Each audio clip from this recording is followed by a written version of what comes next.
about, well, in 1999, I was approached by another fellow Rotarian to come up to a gym that she owned in Litchfield and give a lecture on chiropractic. And one thing led to another, and I got challenged to take a spinning class. And I enjoyed that. And very soon thereafter, I bought a bike. And then very soon thereafter, I found myself drawn to triathlon. So I went from really having never done a cardiovascular thing in my life at the age of 29 to by the time I was 32 or 33, I think there was 1 year in there where I had done 8 triathlons and run a marathon. And so of the 3 disciplines, I really enjoyed the cycling probably the most. Plus, it's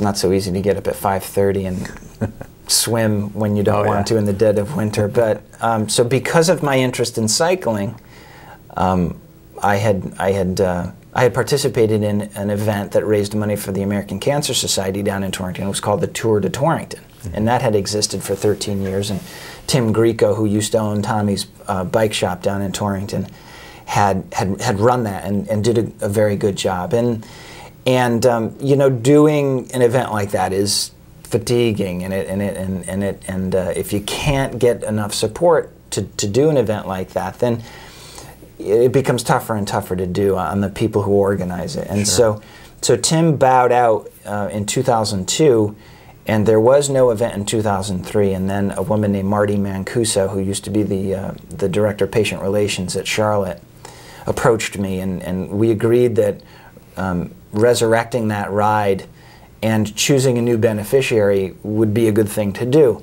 And so what existed at the time was the Cancer Care, well, it was referred to by a different name, but it still exists today. It's called the Cancer Care Fund of the Litchfield Hills.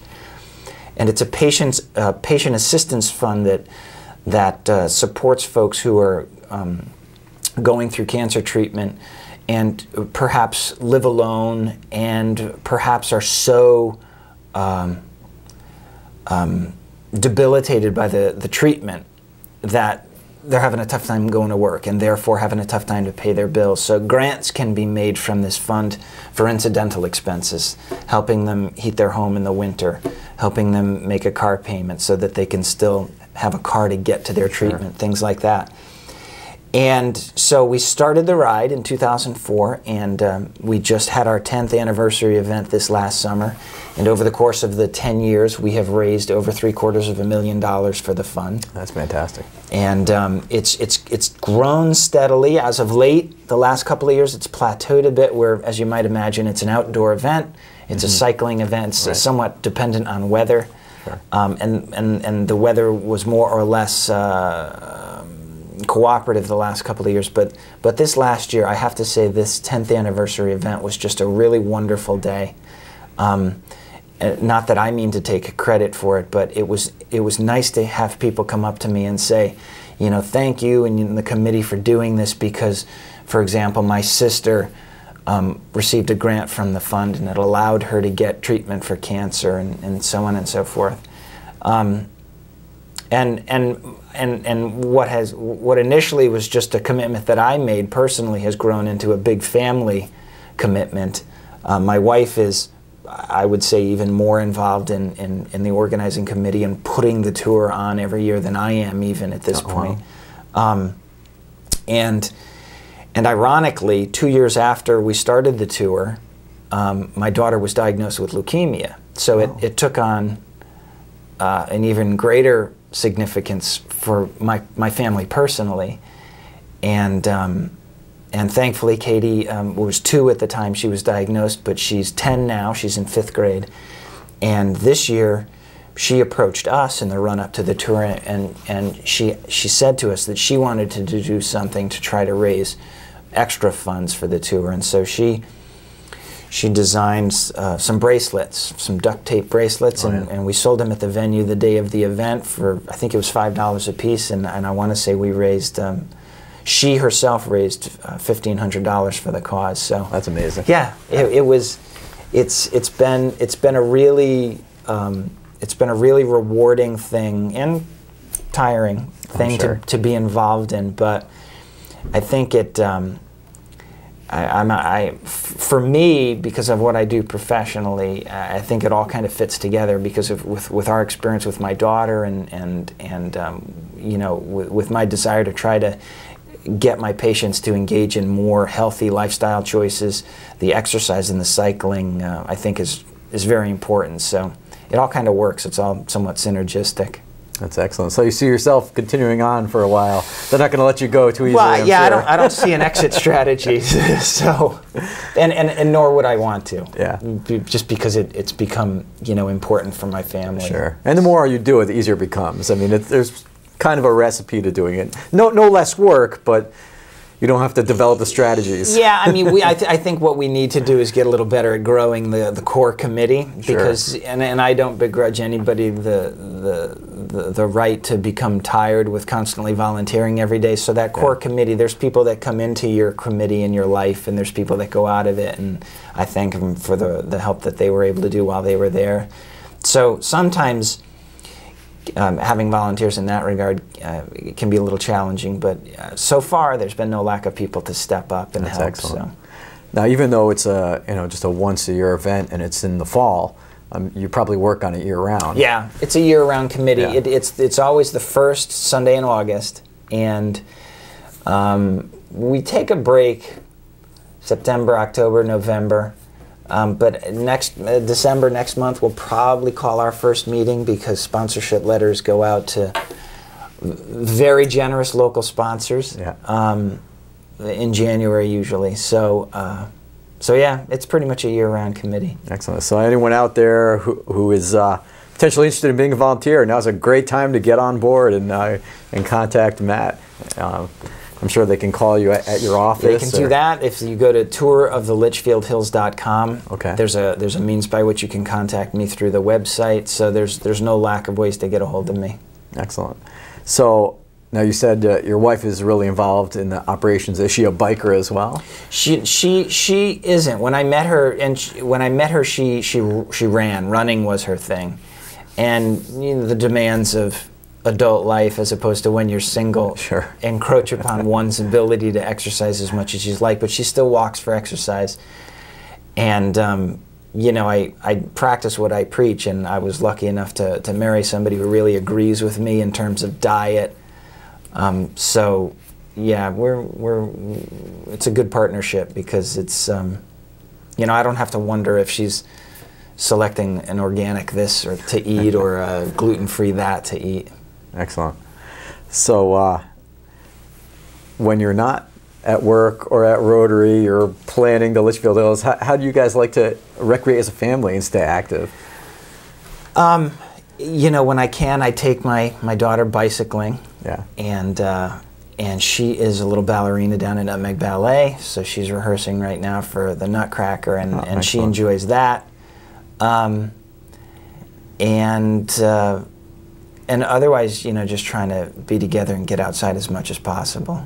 Sure. You know, what I'm learning, because she's our only child, is as they get older, their schedules get almost busier than yours. So absolutely, and they take you along for the ride. Yeah, it's tough to keep track of where band rehearsal and ballet and which direction she's going in. But yeah. And then, of course, winter has its own challenges, but its own opportunities too. You know, we love skiing, and so we're getting excited for this time of year. Yeah. So is she looking forward to when she's big enough to participate in the tour? You know, I think for sure that she would want to do that. She's I was small as a child, and I think she takes after me, so she's still a bit of a squirt. So before we get her on a bigger bike, such as, I mean, there's a 12-mile route, and I know that she could go out right now and probably ride 12 miles, but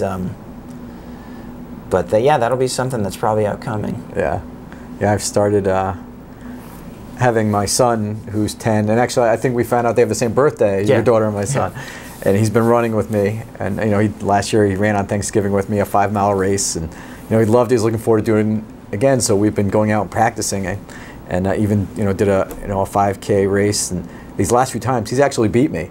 I'm like, uh-oh. Yeah. I didn't expect this to happen this early. Yeah, you know, yeah. but And that's you remind me that through school they did a running challenge over the course of the year. They run a marathon, the 26.2 right, miles. right. And she did quite well in that. So That's excellent. it's interesting to see him grow. Very cool. And now, what other initiatives have you been able to be involved with?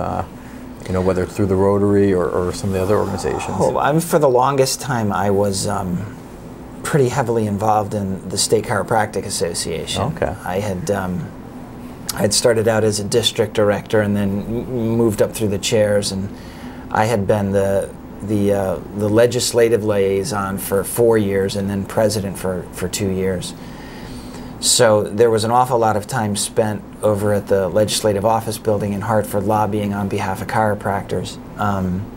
It's a unique place. I did a stint there as well. Yeah, it's got its own culture, and but you know, I think we did a good job for chiropractic in my time in leadership. But having come off the board, that's when I was finally able to get engaged in other things in this community, like Rotary and other civic organizations. Sure. So I'm glad to be able to do that too. I know the Rotary, and I don't know if a lot of people know that this year the Winsted and the Torrington Rotaries actually combined to be the Rotary Club of Torrington, Winsted areas. And it's really been a nice marriage, a nice partnership of the group, and you know, the synergy has been fantastic. And just in the last couple of weeks, I think the Rotary raised, was it $6,000 to send 3 shelter boxes to over to the Philippines. Yeah.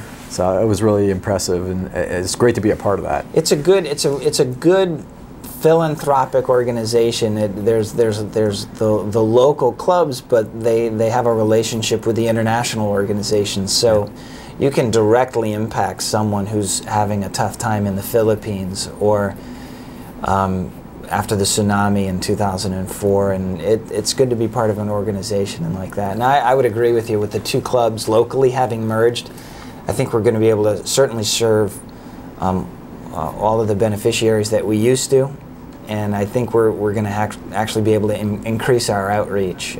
Absolutely. But it's a good organization to be part of. Absolutely. And we'll have to get you to be president. Down the road. Down the road. But and they, like I said, they support a lot locally, including we actually have a couple of events coming up that I want to make sure we mention before we run out of time tonight. In December, the Y is holding our 2nd annual Freezing for a Reason. It started last year, where 5 of us slept out on the Winsted Town Green in December to spotlight the issue of homelessness in Winsted and the surrounding areas. You know, it's something that people don't even realize what an issue it is in the area. And at the same time promote awareness of the fact that the Y actually operates a homeless shelter that serves primarily families, but also some single people.